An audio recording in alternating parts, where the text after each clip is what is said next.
dans la ville paisible de Clerval, où les clôtures blanches immaculées, les pelouses impeccablement tondues et les secrets étaient enfouis sous des sourires polis, et Lara, une jeune mère célibataire afro-américaine, luttait pour élever son fils de 3 ans, Enzo. Elle, qui avait grandi dans le luxe, goûtait maintenant à l'âpreté de la survie. L'air était frais mais pas encore froid, encore imprégné des derniers vestiges de l'été, tandis qu'un soleil doux perçait le feuillage doré de l'automne, projetant de longues ombres sur le trottoir. C'était un endroit où les voisins se saluaient, où les cloches de l'église sonnaient le dimanche, et où tout ce qui ne rentrait pas dans le moule était chuchoté ou silencieusement ostracisé. Et Lara se tenait sur le porche de sa modeste maison louée. La petite main d'Enzo s'enroulait autour de ses doigts. Son dos la lançait légèrement après avoir porté son fils fiévreux une grande partie de la nuit, mais elle se redressa dès qu'elle sortit. Elle le faisait toujours. Le monde ne se souciait pas de sa fatigue. Elle rajusta le sac à couches sur son épaule et serra davantage son manteau. Mais le froid qui la hantait ne venait pas du temps. Il venait des regards qu'elle sentait à nouveau posés sur elle. Madame Dubois, 2 maisons plus loin, observait à travers ses rideaux une silhouette immobile derrière la vitre, sirotant son thé du matin. De sa tasse de porcelaine émanait un jugement imprégné de chaque regard, toujours impeccablement habillée, toujours prête avec un sourire qui n'atteignait pas ses yeux. La noblesse de Clerval, le genre de femme qui utiliserait le terme ces gens-là dans une conversation banale, sans y penser à 2 fois. Le regard d'Elara tomba un instant sur son propre cou, ses doigts touchant instinctivement la seule chose de son passé qu'elle refusait de laisser partir un pendentif en diamant, petit mais indéniablement précieux, serti sur de l'or blanc. Ses parents le lui avaient offert pour son 18e anniversaire, quand ils croyaient encore qu'elle prendrait la tête de la fondation familiale, qu'elle ne tomberait pas amoureuse d'un musicien de jazz, ni ne rentrerait à la maison enceinte et rebelle. Elle avait vendu des sacs à main, des chaussures, même le berceau design, mais pas celui-là, jamais. Enzo tira sur son manteau, marmonnant quelque chose à propos de sa petite voiture. Elle lui sourit tendrement, lissant une mèche de cheveux sur son front, mais le sourire disparut dès qu'elle remarqua le rideau d'en face bouger à nouveau. Et Lara connaissait le regard dans les yeux de Madame Dubois. Ce n'était pas de la curiosité, c'était de la suspicion. Depuis qu'elle avait emménagé dans le quartier, il y avait eu des regards, pas seulement de Madame Dubois, mais aussi du facteur qui hésitait devant sa boîte aux lettres, de la caissière qui vérifiait son bon alimentaire 2 fois, du jogger qui traversait la rue quand il la croisait. Ce n'était pas toujours évident. C'était ce qui rendait les choses pires. La cruauté subtile d'être observée, d'être remise en question, d'être soupçonnée simplement parce qu'elle existait dans un endroit qui lui appartenait autrefois de droit de naissance, mais qu'elle devait maintenant se gagner à chaque souffle. Elle ferma la porte d'entrée à clé et murmura à Enzo près, « Mon chéri ». Il hocha la tête, les yeux mi-clos. Ils descendirent les marches ensemble. De l'autre côté de la rue, les yeux de Madame Dubois se plissèrent derrière le rideau. « Elle n'a aucune raison de porter une chose pareille », murmura-t-elle à voix basse, les yeux fixés sur l'éclat du collier d'Elara. « Des gens comme elle ne possèdent pas des choses pareilles, pas sans raison. » Dans sa cuisine, Madame Dubois serra sa tasse de thé. La porcelaine claqua sèchement contre la soucoupe, et Lara, inconsciente mais non insensible, aperçut son reflet dans la vitre de la voiture en attachant Enzo à son siège. Pendant une seconde, elle ne se reconnut pas. Ses cheveux étaient ébouriffés, ses yeux fatigués, son manteau trop fin pour la saison. Mais ensuite, le collier capta la lumière, et elle se rappela qui elle était encore. Peut-être pas pour cette ville, peut-être pas pour ses parents, mais pour son fils. C'était suffisant, ou du moins, elle ne cessait de se le dire. La voiture démarra avec un gémissement plaintif. Elle devait faire des courses. La maladie n'attendait pas la paye. Le lait maternisé et les médicaments n'étaient pas gratuits.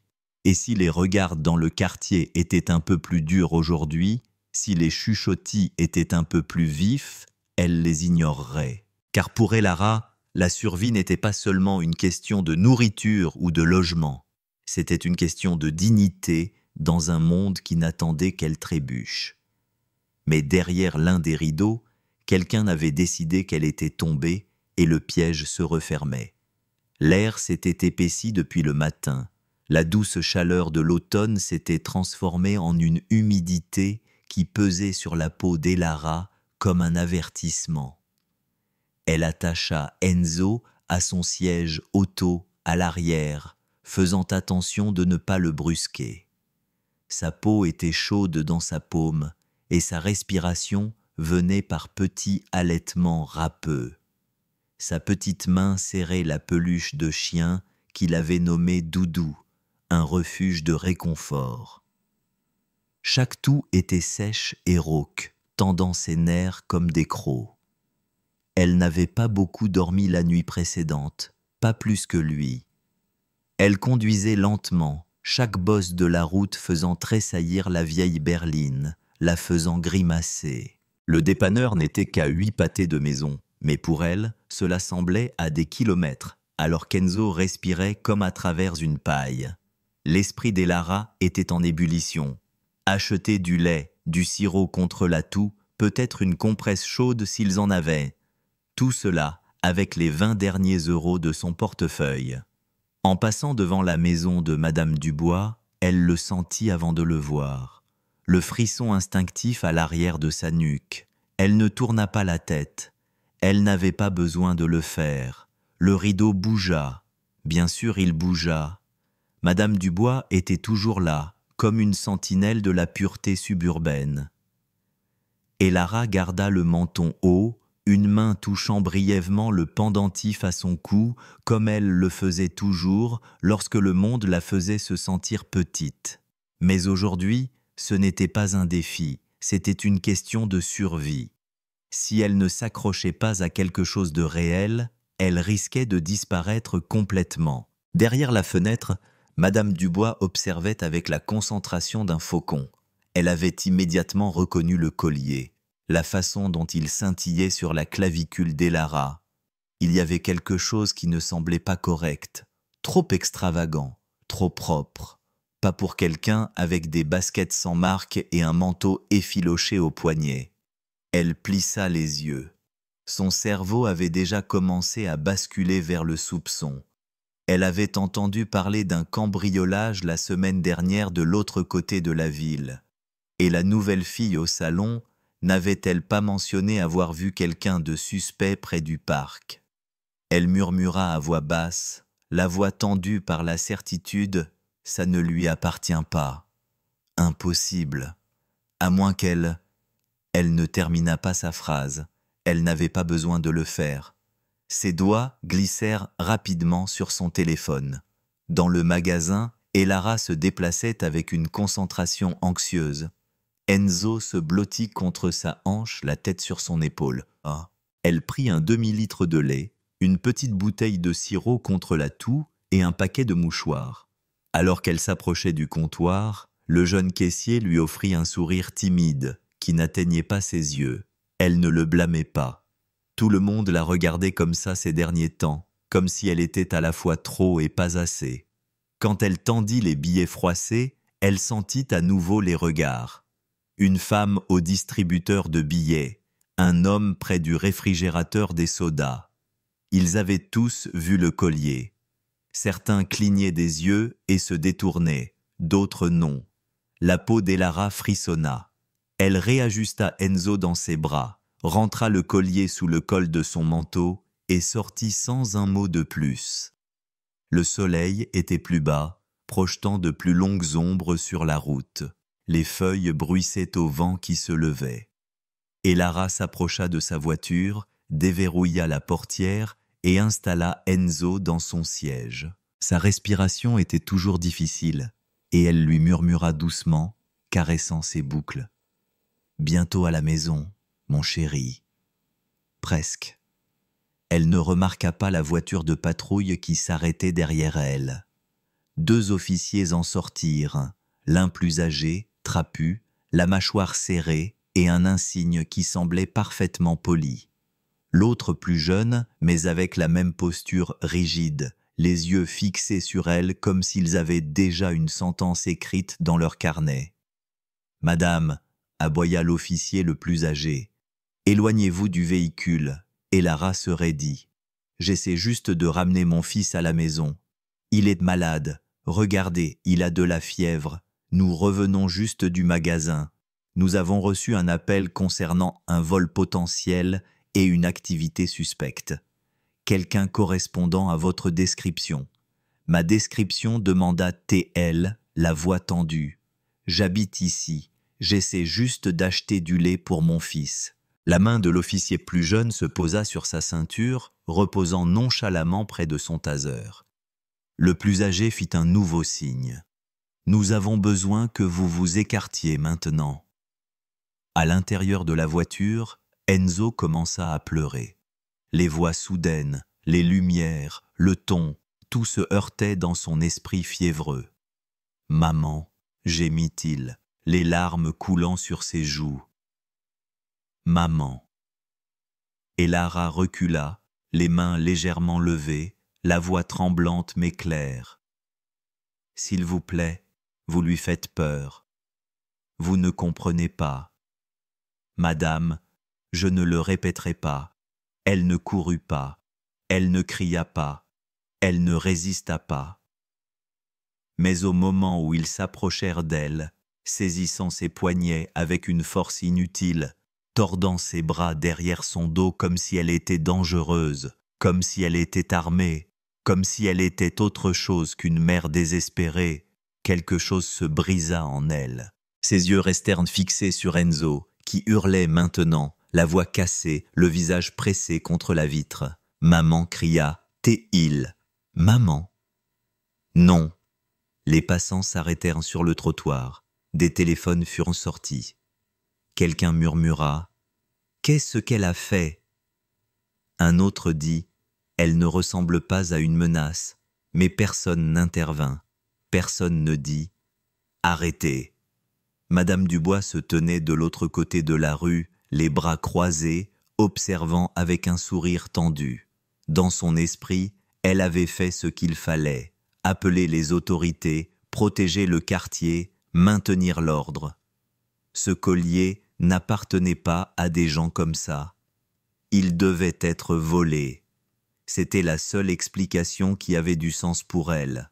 Parce que l'autre option, qu'une jeune femme noire puisse posséder quelque chose de beau sans l'avoir volé, ne lui avait même jamais traversé l'esprit. Et Lara était assise sur le trottoir, menottée, les lèvres tremblantes, essayant de ne pas pleurer. Pas devant eux. Pas devant Enzo.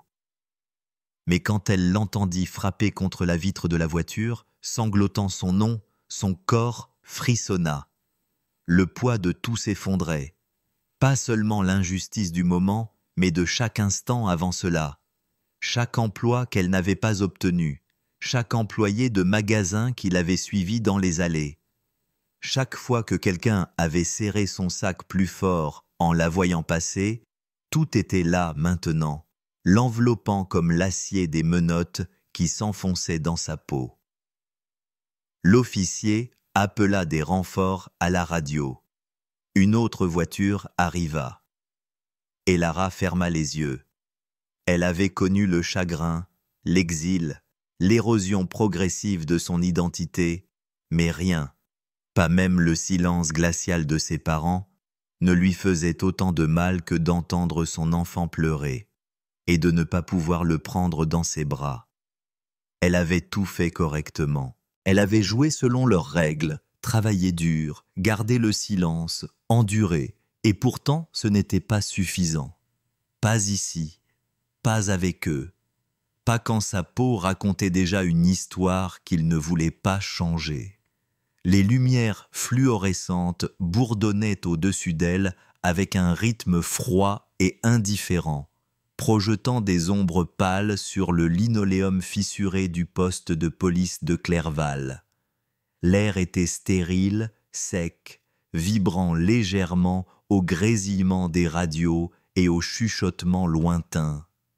La salle d'attente sentait le détergent et le vieux café, et Elara était assise seule, menottée à une chaise métallique, son manteau toujours collé à elle comme un regret humide. Ses yeux étaient rouges, mais maintenant secs. Elle avait pleuré tout ce qu'elle s'était permis de pleurer. Non pas qu'elle n'était pas brisée, mais qu'elle ne pouvait pas se permettre d'avoir l'air brisé à cet endroit. À travers la vitre sans teint, les officiers étaient occupés sans aucune apparence d'urgence. Personne ne la regarda dans les yeux. Personne ne lui tendit de mouchoir. Personne ne demanda si Enzo allait bien. Personne n'avait même prononcé son nom depuis qu'il l'avait tiré du trottoir. C'était le plus douloureux. Elle se répéta, calmement, clairement, encore et encore, le collier est à moi. C'était le cadeau de mes parents pour mes 18 ans. Je n'ai rien volé. Vous pouvez vérifier. S'il vous plaît, vérifiez. Mais ils ne vérifièrent pas. Le sergent Duval, l'officier le plus âgé avec la mâchoire raide et l'insigne brillant, s'était penché plus tôt et lui avait dit avec une certitude inquiétante « Nous avons une dénonciation crédible, madame, d'une citoyenne de cette ville. Vous ne correspondez pas au profil de quelqu'un qui posséderait simplement une telle chose. Ce n'est pas un crime, mais c'est quelque chose que nous prenons au sérieux. Vous voulez dire que je n'ai pas l'air assez riche pour posséder mes propres bijoux, l'achater, elle, avant de se maîtriser, avant que la fureur dans sa voix ne puisse être transformée en autre chose, quelque chose de menaçant. Il ne répondit pas, la regardant simplement avec le regard de quelqu'un qui avait pris sa décision. « S'il vous plaît, puis-je voir mon fils » demanda T.L. à nouveau. La voix plus basse cette fois, comme si le fait de demander plus doucement changerait le résultat. « Vous aurez un contact autorisé une fois que nous aurons réglé cette affaire, » répondit-il, sans même lever les yeux du papier qu'il remplissait. « Nous essayons juste de vérifier la provenance de l'objet. Ensuite, nous saurons comment procéder. » Procéder à quoi elle voulait crier. Elle voulait renverser cette foutue chaise, mais elle ne le fit pas parce qu'Enzo avait besoin qu'elle reste calme. Il avait besoin qu'elle respire.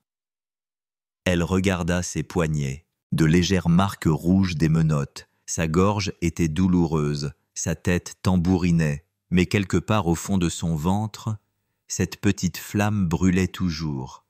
Elle n'était personne. Elle n'était pas ce qu'il pensait. Elle avait un nom, une histoire, une famille, même si cette famille lui avait fermé la porte, un coupe à la vitre. L'agent Lambert, jeune et agité, entra avec un carnet qu'il regardait à peine. « Nous avons besoin d'un contact, madame. Quelqu'un qui peut attester de la propriété du collier. » Et Lara leva les yeux. « Vous voulez dire quelqu'un d'assez blanc pour que vous le croyiez. » Il ne répondit pas. Il posa simplement le carnet. Nom, numéro de téléphone. Elle se raidit. Elle n'avait personne, personne dans cette ville, plus d'amis d'université. L'assistante sociale de la ville ne saurait pas. Elle aurait pu mentir, leur donner un faux numéro, mais cela ne ferait que gagner du temps, pas la vérité. Ses mains tremblèrent légèrement, puis elle laissa échapper un long, lent soupir. Sa mère. Elle ne s'était pas parlé depuis la nuit où elle avait quitté ce manoir, enceinte, en colère, pleine d'un feu qu'elle pensait éternel. Sa mère l'avait suppliée de ne pas partir. Son père n'avait rien supplié du tout. Les choix ont des conséquences, avait-il dit, lui tendant un chèque qu'elle n'avait jamais encaissé. Sa mère avait pleuré. Et Lara avait claqué la porte. C'était il y a 3 ans, 3 anniversaires, 3 hivers, 3 lettres qu'elle avait écrites mais jamais envoyées. Elle fixa le carnet. Ses doigts ne voulaient pas bouger, mais sa voix trahit sa détermination. Appelez, appelez Isabelle Beaumont. Les numéros sont dans mon téléphone. Lambert haussa un sourcil. Beaumont, comme la fondation Beaumont et Lara, hocha la tête. Il hésita, puis sortit. Et Lara se pencha en avant, posant sa tête sur ses mains menottées, l'estomac noué. Que dirait sa mère? Viendrait-elle? La croirait-elle? Ou verrait-elle cela comme la preuve que tout ce dont elle avait mis sa fille en garde s'était réalisé? Le temps passa. 10 minutes, puis 20. Elle imaginait Enzo dans une pièce à l'arrière, seul sous une couverture qui n'était pas la sienne, s'endormant sur un canapé en toussant pendant que des inconnus remplissaient des formulaires. Puis le bourdonnement d'une porte déverrouillée. Une nouvelle présence entra dans la pièce. Et Lara leva la tête, s'attendant à un autre officier. Mais ce n'était pas le cas. C'était le chef de la police Girard, un homme blanc plus âgé, en costume impeccable et avec cet air de neutralité appris au fil de décennies passées à étouffer les problèmes. Il entra rapidement, posant une liasse de papier sur la table. « Mademoiselle Beaumont, commença-t-il. Et Lara se redressa. « Ce n'est plus mon nom. Il ignora la correction. Nous avons parlé à votre mère. Elle a confirmé que le collier était un cadeau de votre famille. Elle a également confirmé votre identité.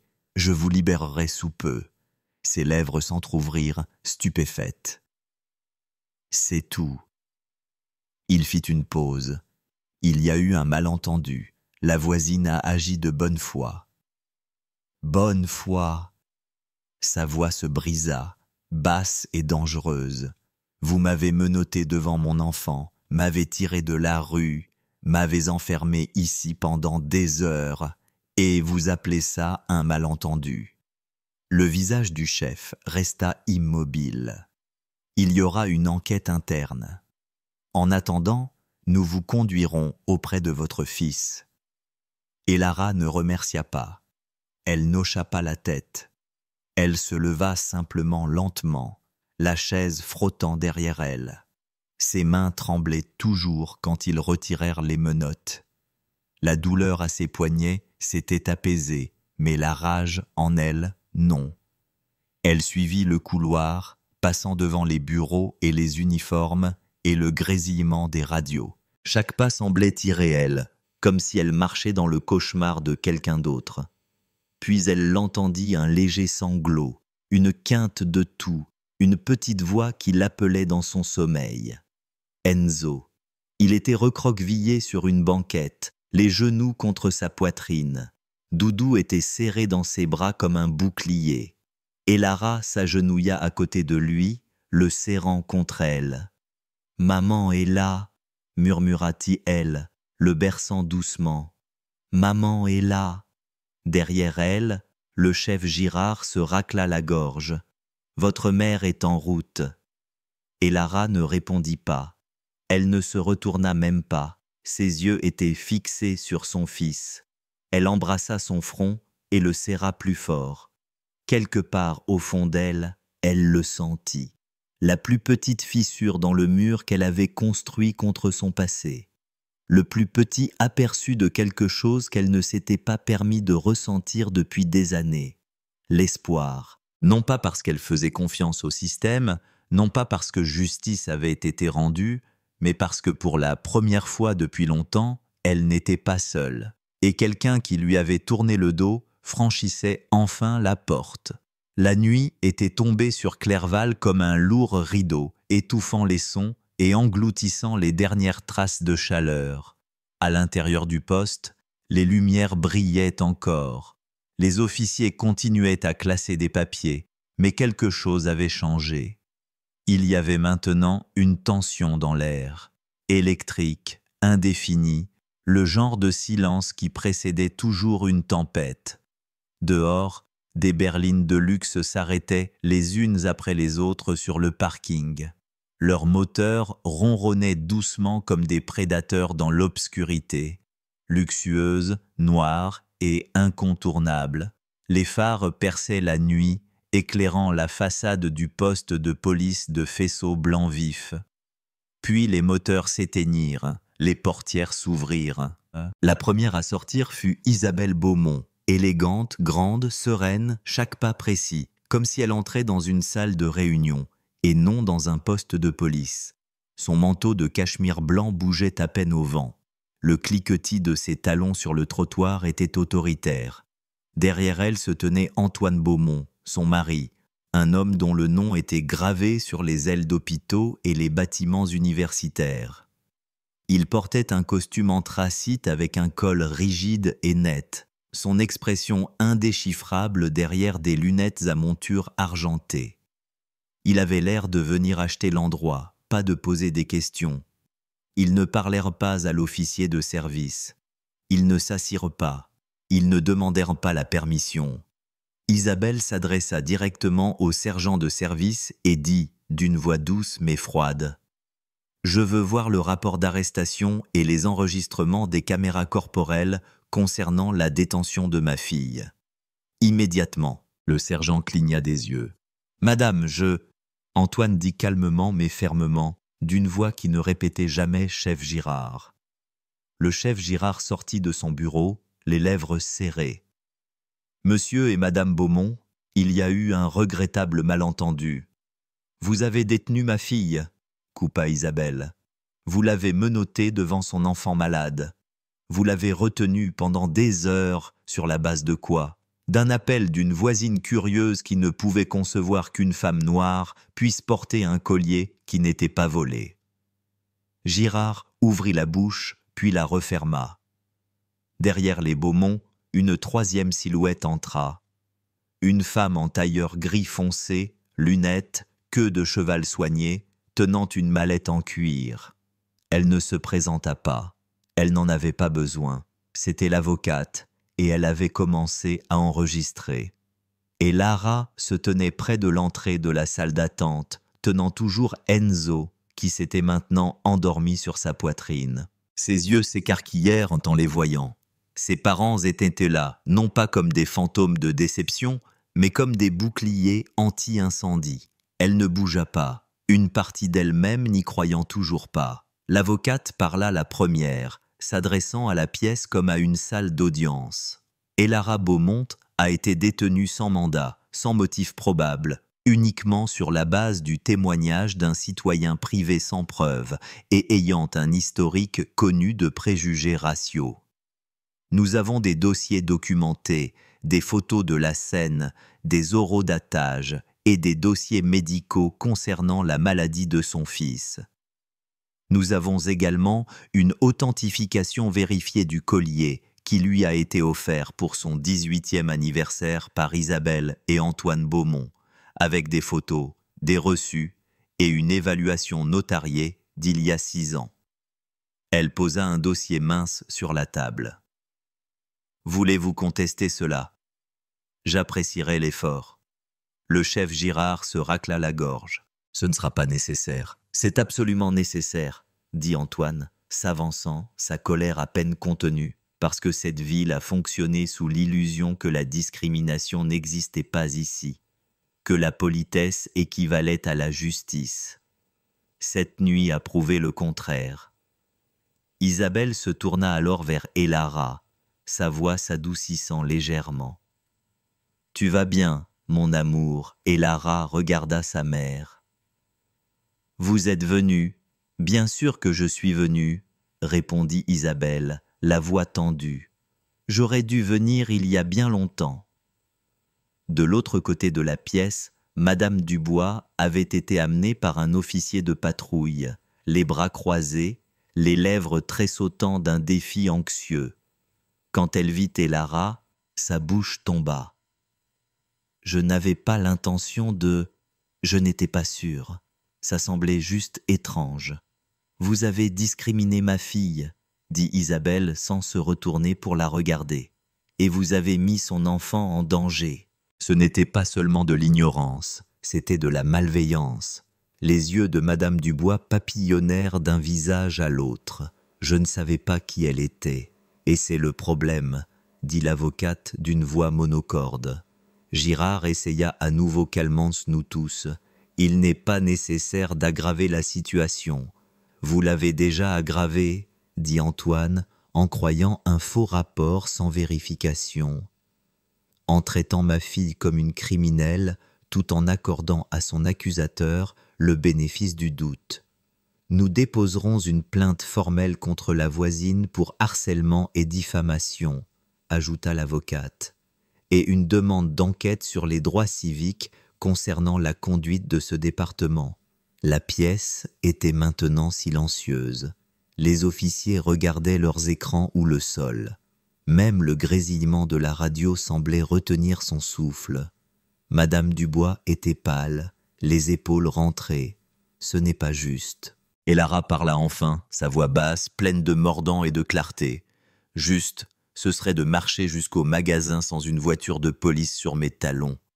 Juste, ce serait de tenir mon fils sans que des menottes ne me cisaillent les poignets. Juste, ce serait de me demander plutôt que de supposer. Ces mots flottaient dans l'air comme un verdict. Antoine se tourna vers elle, la regardant enfin dans les yeux. « Rentrons à la maison, toi et Enzo. » Et Lara ne répondit pas immédiatement. Pendant un instant, elle les regarda simplement. Ceux qu'elle avait haïs, manqués et si fort essayé d'oublier. Et maintenant, ils étaient là. Pas avec des excuses ou des fleurs, mais avec des avocats, des preuves et du feu. Elle hocha la tête une fois alors qu'ils sortaient ensemble, Enzo remuant légèrement dans ses bras. Le parking était inondé de dizaines de flashs d'appareils photo. Quelqu'un avait prévenu la presse. Des journalistes s'étaient rassemblés derrière les cordons. Une voix familière cria Isabelle. « Est-il vrai que votre fille a été victime de discrimination et arrêtée sans raison ?» Une autre hurla. « Cela va t'aider, il allait au tribunal. » Isabelle ne s'arrêta pas. Elle posa doucement une main sur le dos d'Elara et la guida à travers le chaos. Et Lara murmura « Ça ne change rien à ce qu'ils ont fait. » « Non, » dit Isabelle, « mais c'est un début. » Alors que la porte de la voiture se fermait et que le convoi partait, le poste de police derrière eux restait immobile, enveloppé dans une honte fluorescente. La justice n'était pas venue tranquillement. Elle était venue avec le rugissement des moteurs et la vérité crue. Et cette fois, le monde avait été obligé de regarder. Une légère brise soufflait à travers les haies qui entouraient le domaine des Beaumont, portant le bruissement des feuilles de magnolia et le rire léger d'un enfant sur la pelouse. Le soleil de fin d'après-midi s'étendait sur la pelouse parfaitement entretenue, teignant tout d'une chaude teinte ambrée. Le jardin arrière, autrefois l'endroit où Elara courait pieds nus adolescente, ressemblait maintenant à un rêve vu à travers du verre dépoli, à la fois lointain et étrangement proche. La terrasse en pierre, le mobilier de jardin en fer forgé, le parfum de romarin et de mélisse citronné des herbes, tout était là. Rien n'avait changé, et pourtant tout était différent. Enzo était sur l'herbe, gazouillant de plaisir en poursuivant des bulles qu'Antoine soufflait paresseusement dans l'air, lui-même assis en tailleur sur une couverture, en pantalon et chaussettes, sa veste jetée de côté, sa cravate desserrée. De temps en temps, il applaudissait doucement quand Enzo en attrapait une, puis faisait semblant de tomber avec une surprise exagérée. Le rire du petit garçon tintait comme une clochette dans le jardin, insouciant, ignorant. Et Lara se tenait au bord du porche, les mains sur l'ais en bois, les observant. Son collier, toujours scintillant sous le soleil de l'après-midi, pendait doucement sur sa poitrine, non plus serré comme une armure. Elle le portait différemment maintenant. Ce n'était plus la preuve de ses origines, mais la preuve de ce qui avait perduré. Derrière elle, la porte moustiquaire grinça. « Je m'asseyais ici, » dit Isabelle, sortant avec 2 tasses de thé. « Quand tu étais petite, tu rampais jusqu'à cette 3e marche, et tu piaillais si je ne te prenais pas assez vite. » Et Lara ne se retourna pas. Je ne m'en souviens pas. Moi, si. Le silence s'installa entre elles. Pas hostile, juste fragile. Isabelle posa les tasses et s'assit sur la chaise à côté de sa fille, ses mains croisées sur ses genoux comme elle le faisait toujours pour se contenir. « J'avais tort, » dit-elle finalement. Les yeux d'Elara ne quittèrent pas Enzo. « À propos de quoi ?»« À propos de tout, » murmura Isabelle. « À propos de l'amour étant conditionnel. À propos de penser que faire ce qui est juste est plus important que faire ce qui est juste dans son cœur. À propos de la personne que je pensais que tu devais devenir pour être en sécurité dans ce monde. » Sa voix se brisa légèrement. « Je pensais que je te protégeais en te poussant, en te menaçant, en coupant les liens. Mais tout ce que j'ai fait, c'est te jeter dans le monde sans filet et faire semblant que cela te rendait forte. » Et Lara prit une inspiration lente et profonde. Ses yeux piquaient, mais elle ne cligna pas pour chasser les larmes. « Je ne suis pas partie à cause du bébé, » dit-elle. « Je suis partie parce que je ne pouvais pas être ce que vous vouliez et rester moi-même. Je sais, et vous n'avez jamais appelé, pas une seule fois. » Isabelle hocha la tête, la douleur se cachant sous son calme. J'avais honte, pas de toi, mais de moi. Honte d'avoir choisi la fierté plutôt que ma fille. Au moment où j'ai réalisé cela, je ne pensais pas que tu voudrais encore entendre ma voix. Elles regardèrent toutes les deux Enzo courir sur l'herbe, essayant maintenant de grimper sur les genoux d'Antoine, avec l'innocence de quelqu'un qui n'avait jamais connu le silence ou la séparation. L'homme plus âgé rit et le souleva, son regard doux et dépourvu de toute défense. Ce moment n'avait jamais existé pour Elara, mais elle le laissa exister maintenant pour son fils. « Je ne vous ai jamais haï, » dit Elara. Sa voix était à peine audible, mais j'avais besoin que vous soyez quelque chose que vous n'étiez pas prête à être. Isabelle tendit lentement la main et toucha la main d'Elara. Elle ne trembla pas. « Je suis prête, si tu me laisses faire. » Il n'y eut pas de musique épique, pas de câlin larmoyant, juste 2 mains, vieilles et jeunes, se serrant entre le vernis écaillé et les bagues en diamant. Un échange silencieux, une reddition finalement. Elara regarda leurs mains puis son fils. « Je vous pardonne non pas parce que je suis faible, » dit-elle. « Je vous pardonne parce qu'Enzo mérite une famille qui ne tressaille pas quand il dit son nom. » Le souffle d'Isabelle se bloqua. Elle hocha la tête, ravalant un sanglot qu'elle ne voulait pas libérer tout de suite. « Merci. » Elles restèrent assises en silence un instant de plus, sirotant leur thé, laissant la chaleur s'insinuer entre elles comme le soleil à travers les fissures d'une vieille fenêtre.